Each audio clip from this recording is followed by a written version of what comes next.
I spent many hours talking about it and involving it. It originally started out with a Department of Energy innovation challenge for specifically accelerator programs. And we helped create three entirely new startups for the Easy Prize, which was for electrification for residential housing in the US. And then it kind of evolved to, wow, let's anchor this to innovation challenges, what we're doing with Embryia, so that they have a finite goal that they're working towards and they're motivated. Welcome to the Startup Defense. My name is Callye Keen. I have a good friend of mine, Jade Garrett, here. So, Jade, I've known you for a few years. You're a funded female founder. You have a robotics company. You've run accelerators. You worked in a couple maker spaces. We've done a lot of projects together. I want to focus today, but before we hop in, can you just give that 20,000 foot broad overview? Who's Jade Garrett? What are you passionate about? What are you up to right now? What I'm passionate about right now is renewable energy. I have two kids and I want to make the world a better place for them. So, through your passion about clean tech and climate tech, or whatever the new phrase of the day is, you and I have gotten involved in the American Made Challenges. We jumped in and helped a lot of different startup teams get non-dilutive funding. I'm a huge proponent of one, government agencies and corporations putting out these types of programs, but two, for all the hard tech startups that we meet, there's a ton of these programs out there.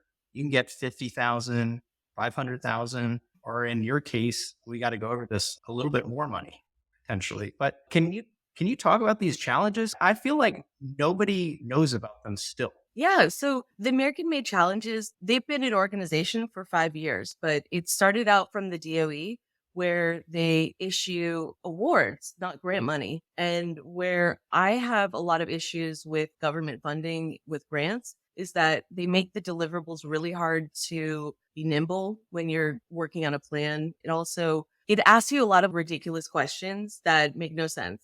If you're very early stage, when you're trying to explore more about technology, and with grants, they try to force you into answering things that you wouldn't have the answer to. Yeah, I find that the grants really are funding people to execute on a piece of research or a business plan versus explore. And startups are inherently an exploration endeavor, not a exploitation endeavor. You don't really know what you're doing.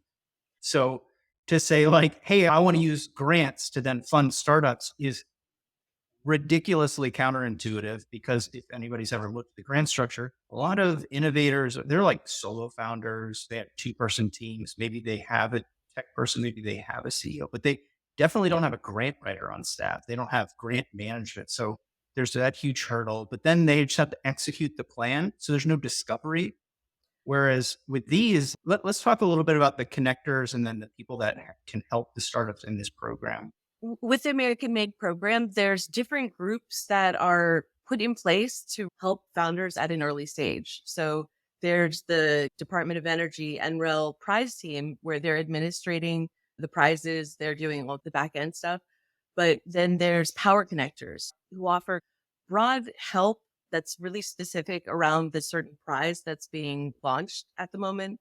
And then there's also connectors. So connectors are the ones that offer individualized support where they really get to know the team and be part of the team, help them kind of reframe what they're doing to be able to get to the next phase of the goals so that they can keep winning and keep on getting more money.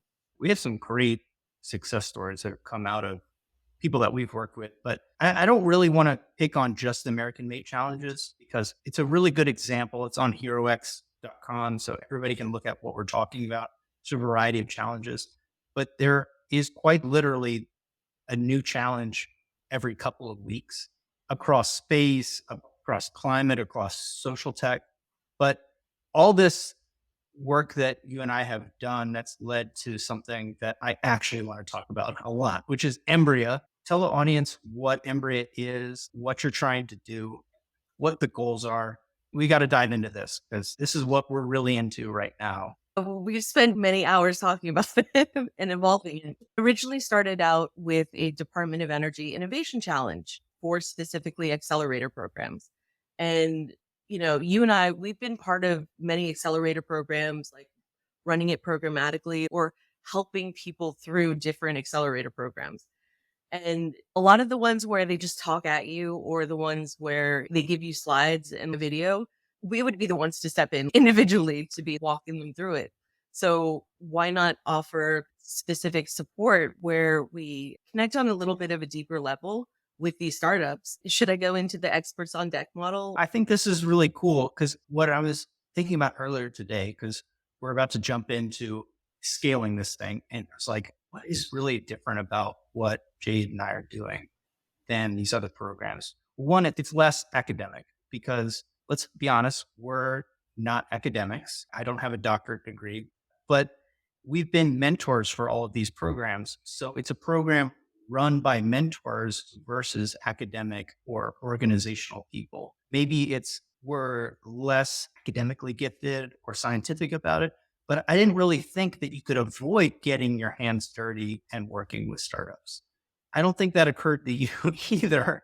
So it's kind of an accidental perspective. Of course, you have to work with them every single week. Of course, you have to help them do X, Y, Z. How would it work otherwise? And then I looked around and realized, oh, no one else really does that. So that's teeing you up to talk about the experts on deck. Being able to give that hands-on experience where either you're walking someone through it or you're connecting them with what they need at the time, not with what you think they need to go through in like a whole tautology of like, you need to learn customer discovery. Lean framework and all the jargon and acronyms, it'll come later. Let's just win some money first. Let's just talk to some customers. Yeah, yeah. We get startups from solo founder, never had a startup before, to people who are raising their Series A. So being able to meet them where they're at, we created this system called Experts on Deck. And that's where we have a group of awesome people that have a very, very niche skill set that they're absolutely amazing at. And they offer this thing called a give. They have a time bank where they say, hey, if you need help with setting up your design of experiments for customer discovery, set up a meeting. And we have a list of like different people from logistics, shipping, design for manufacturing, very specific, but you need those in a stepping kind of order. But everybody that we're working with are at different places. So being able to have that available and flexible is what we were looking to do, which evolved to a really awesome group of people that we get to work with every day. I think what has evolved out of this is really interesting. And it's a different model for running accelerators.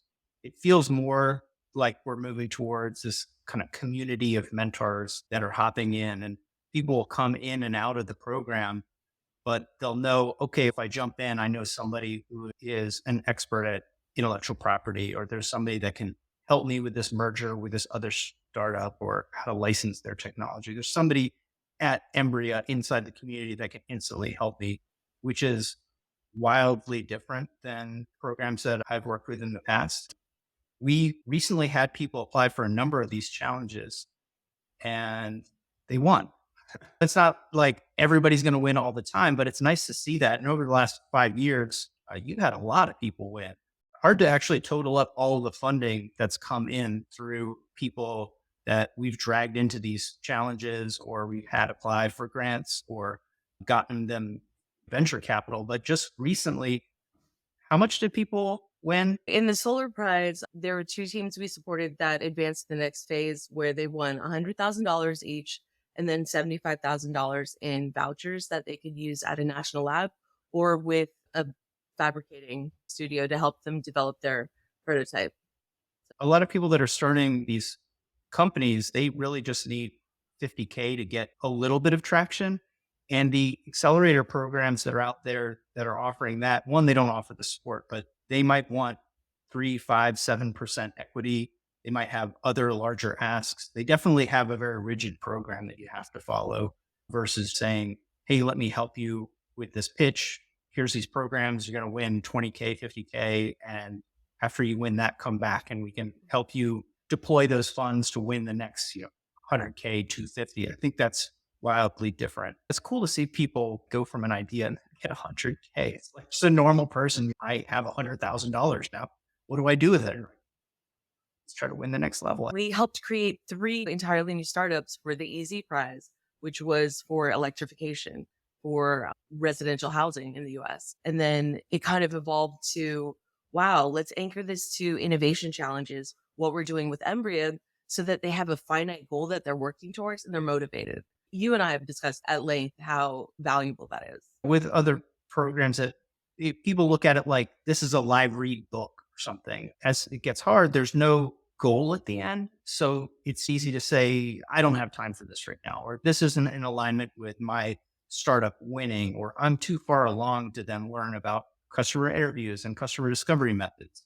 Whereas we can say, look, every week we're announcing these new challenges, the work that you're going to do, it's going to be the same for every one of these challenges. So if you want to win one or two or three of these different programs, or move on to a grant, or move on to talk to our corporate partners for a pilot, or talk to one of our impact investors, all the work's the same. But right now, here's a very finite goal. In 5 weeks, there is a chance for you to win 100K, and we'll help you do everything that you need to win that 100K.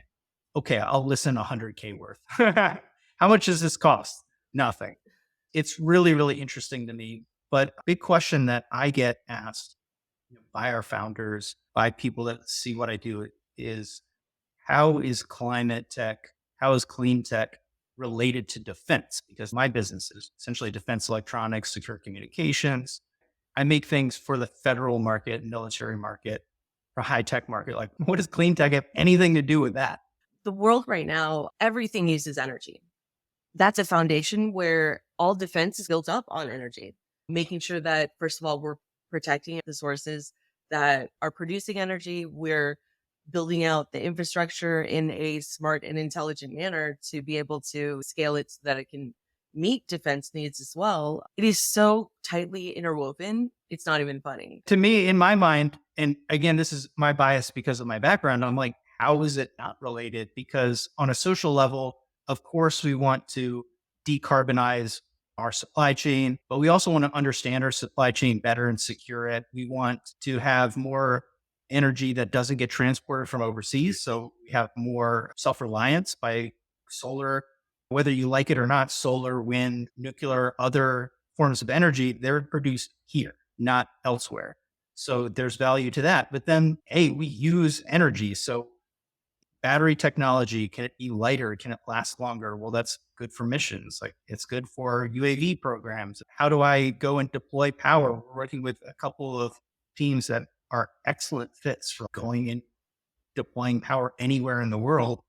And to me, it's a wildly interesting question where there's this separation from even from DOE, right? Which I'm not sure if they're fully aware is run by the US government. Like, how connected all of these challenges are directly to the needs of my kind of customer. So DoD entities and the tech companies that kind of surround that. It's really, really interesting. How I might break it down is the DOE is more concerned about, let's say, the US population as a whole. But then the defense side of it is that they're looking at it as, what's the offense? What's the defense? How do we build this? How do we meet the needs of like powering our defensive infrastructures? Imagine what would happen if they took down the stock market for one day.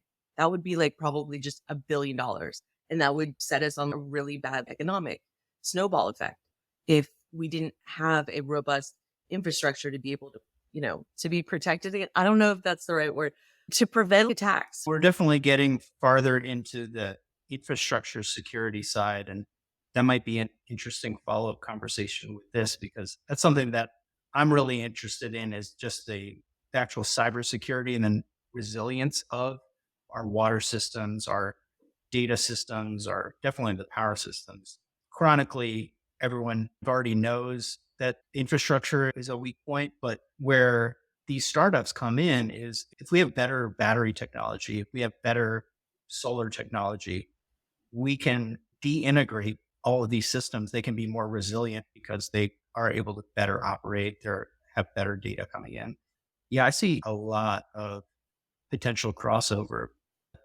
I don't want to disclose too much about what we may or may not be working on in the future, but I'm super excited. I want to talk a little bit about, and I'm not sure how much you're able to share about your robotics startup, but I want to talk about being a female founder and being part of that 2% that are funded, because there's a massive disparity in funding between predominantly male teams and female teams.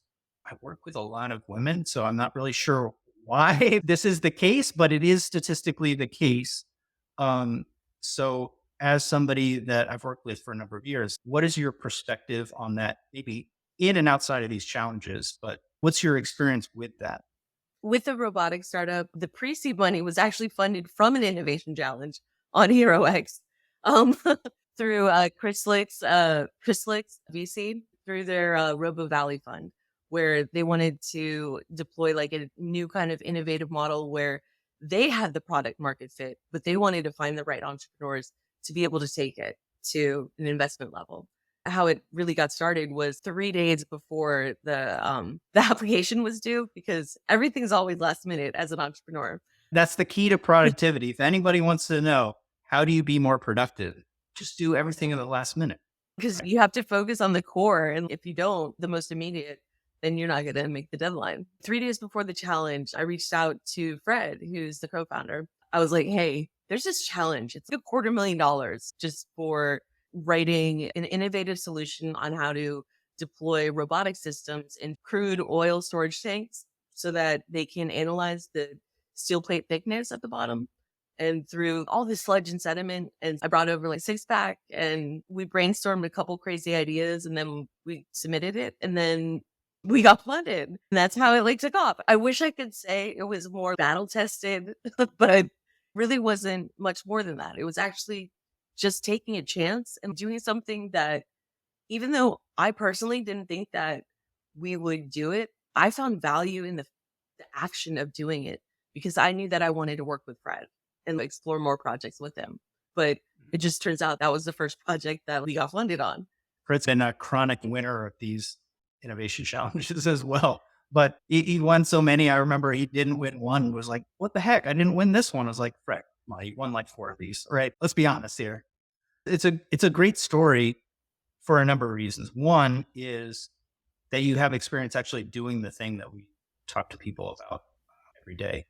And two, it highlights that life is largely on taking action on these opportunities versus weighing, is it a good idea to do this? Or you might think of it as intellectual procrastination. I need to make sure I have a great idea. I need to write this research paper. There's only a few people that have applied for this $250,000 right now. I don't know the full probability based on how the quality of their applications are, but probably out of the people that applied, only 10 or 20% actually are going to submit something. So chances are pretty good. And practice is something that will help you win. So like, you're not going to practice anything unless you submit it. So it's interesting, but it's important to frame our conversation about accelerators and these innovation challenges is that we actually run companies, and you won one of the largest of these challenges that have popped up. I think that's important to note. I just want to add that the thing is, I would say, especially with female founders, they psych themselves out before they give it a shot. And if they were a little more risk prone instead of risk adverse, I really feel like that would widen up a lot of opportunities. But it's hard for anyone to be able to take time away from family, kids, day job, paying bills, all that stuff. But if instead of like an hour of Netflix a night, you just sat and worked on it for like 2 weeks, 1 hour each night, you could get that application in no time for an innovation challenge. But find a team. I don't like to do anything alone. I know that as a motivator, working with a team, that's really kind of what I love. And that's why you and I got together and like did Embryia. Definitely one of your superpowers, because we look at other people running accelerators are, oh yeah, we've got 2 or 3 mentors. This person works for the state. We have 24 experts. We have 50 corporate partners and supporting partners for the program that we built in 2 months. And in actuality, most of that is just your and my network. Yeah, you only get that by doing projects with people and trying to work as a team. That is your superpower, pulling these people in a network together as a team versus like numbers on my phone and seeing them all spin up and work with these groups. I'm like, I honestly could not do that. Oh, I have no shame. I'll text, I'll LinkedIn, I'll email, I'll figure out ways. I would probably even order you a pizza and say, call me, we need to talk about this. Like, written on the box. But it's always better when you do it with other people to bring more perspective, but also use everybody's strength for advancing it. What do you see some trends or upcoming challenges that are happening with hard tech innovators? Just looking to spin up, launch, get funding. I feel like the world's going to change big, but I want to get your perspective. The manufacturing is coming back to the US finally, little by little, but I don't think it's enough right now, at least with CleanTech. The challenges have been primarily that investment was only going to software models of startups or CleanTech because everybody knows that hardware is hard. People just don't know how hard it is until you actually jump into it. And now with the IRA funding and with other manufacturing incentivization for the US right now, people are utilizing more local source stuff, and then they're going to be able to understand like why it's so important, at least on a localized supply chain, how difficult it is to even get something within your community. Imagine having to like do things in more mass quantity and then having to ship it out and have things come from 50 different places all over the US to build at your location. I think it's going to be simpler because of the incentivization, but I don't necessarily see how entrepreneurs are going to bridge that divide and convince VCs as well to get the investment money. Yeah, that makes sense. We're definitely trying to put in the work with impact investors across whatever that funding level is, seed to private equity. Hey, we can help de-risk physical products and hard tech, but that is a long conversation for sure. Even what we did with the TRL levels, right? Most of the teams, they didn't have a solid target customer, a real target customer. They had ideas of very broad ones. The sooner you niche down on who your customer is and what environment you're going to have your product do a thing in, the easier it is to develop it. And the more you scale out what you're building past knowing who your target customer is, it builds out more risk of you having to redo it because, you know, you have to pivot. But if you kind of just built it with alignment from your customer that you're testing. You could see the sentiment from the market because the feedback on our promise, we can move teams one TRL forward, was that's impossible. You can't do that nationally with hard tech. Lots of pushback. And these are from people that this is what they work with. And I thought, man, this is easy. This is a thing I've been doing my whole life. Like, I don't think it's that difficult, but that remains whether I think it's difficult or you and I can do it, which we did it. We had 38 teams apply. That's not the point. The point is that these are people that are in charge of doing it, in charge of funding, and they feel like it is impossible. And that has to change. I think that it is changing where you see the hundreds of millions of dollars going to battery manufacturing and to solar projects and infrastructure projects and manufacturing facilities. There's a couple of defense manufacturing startups that have gotten massive amounts of funding because they feel like this is one of the gaps in the market that they can fulfill. They're essentially just the same as Freeform. They're a defense manufacturer, but they wrapped it as a startup and they received $50 million funding because so many of the other hard tech startups need to have that as a resource. It's really an interesting time to get into this space. One of the startups, they do chemical free lithium extraction from brine. And we were looking at other kind of similar exits. And one of the companies that they actually beat out in one of these innovation challenges, they actually got 450 million investment and they beat that team out. Solve big problems. The money is commensurate with the difficulty and the scale of the problem. So if you solve big, important problems, there's generally some level of funding that's associated with that, whether that's investment or prize or people throwing contracts at you because you can do the thing that no one else can do. It's a kind of a good point to make for startups. But Yeah. do you have any other advice for people that are looking to get into clean tech? I would say know why you want to do clean tech. If it's like a fad thing, that's great. Right now, there's all this momentum for like clean tech, renewable, all this stuff. I'm not saying like don't be a part of it. I'm saying try to understand why it's so important first, because if you actually look at the numbers, if you actually kind of see where we're headed as a planet, it might almost scare you more into more motivation to try to do something to change the world. For sure, if you're looking to get into this, don't be a part of the greenwashing problem. That's my little add on to this. And mainly because hopping on trends for startups and businesses is a bad idea, because if you're successful, you're going to be running this business for multiple years. Even if you're going for some big exit, 5, 10 years, you're going to be working at this company. And if this is a flighting trend that you're not particularly enamored with the tech or the mission or the idea of doing it, it's really going to fade very quickly. And I have seen these teams go in, hop in, get really excited, maybe win a little bit of funding, but then they just decide it's not for them. That's really good advice, because if you can understand why you're trying to do something, it's a little bit more motivating. I know we talked about winning money, but once you get the money, there's only work ahead of you, and the money's not enough to complete the work. You have to have some kind of passion and mission to build the team and push yourself through. Trends, not the best way to run your life. No, Yeah. not so much. There are many fashion choices I made that I shouldn't have. They're all coming back now. They're all coming back. Hopefully, creating hard tech for impact is not a trend, except for that we'll continue to see some level of growth and realistic applications of it, so we can make our world a little bit better and we can work on interesting projects. So, Jade, thanks so much for coming on the Startup Defense. This was great. Where is the best place that people can follow you, see what Embryia is doing, connect with what you and I are doing? Where should we link up with you? LinkedIn, but also join our Discord community. It's an open community. We're going to be connecting people with other teams to do pilots. There's going to be a lot going on with that. We should definitely share the Discord link. We'll put the link in the description. And it is definitely unlike any of the other Discord communities that I'm a part of, because we're talking hard tech and we have all the experts in there. We have mentors in there. Jade is posting all of these challenges every week. It's crazy to see that just pop up. Oh, here's another thing. Here's another thing.